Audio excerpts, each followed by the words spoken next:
Guys, nandito naman tayo sa shop. Mayroon tayong pending na trabaho. Ito ang issue ay knocking noise over the top engine.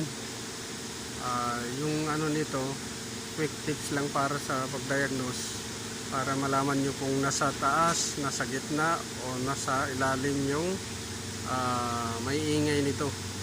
So ang gagawin ninyo, pakinggan lang ninyo yung tunog doon sa valve cover. Kuha kayo ng tubo o kaya yung stethoscope. Kung doon ang ingay, valve train ang issue.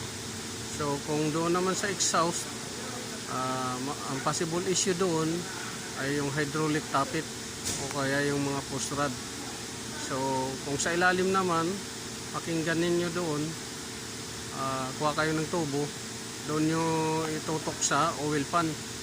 Pagka doon ang maingay, possible connecting rod ang may sira doon.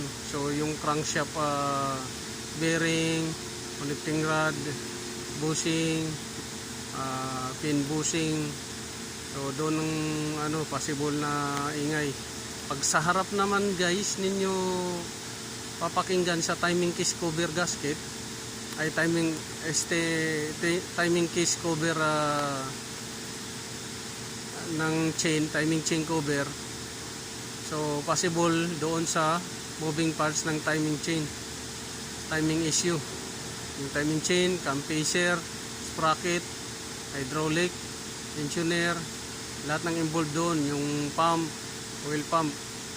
So yun lang guys yung quick tips. Ito pala yung Ford Explorer. Ito yung issue na sinasabi ko sa inyo. Ford Explorer, yan Ford Explorer. So ang issue nito ay valve train. So ayan na siya, tanggal na yan siya.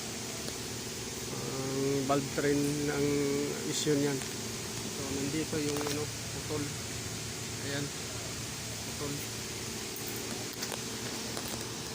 So yun lang guys yung quick tips ko. So pag nagda-diagnose kayo ng knocking sound, so apat na portion ang papakinggan ninyo.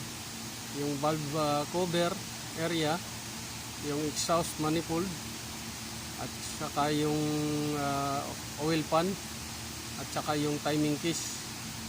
So doon yung area na dapat nyong tingnan para malaman nyo kung saan yung para hindi kayo magkamali ng diagnose ninyo.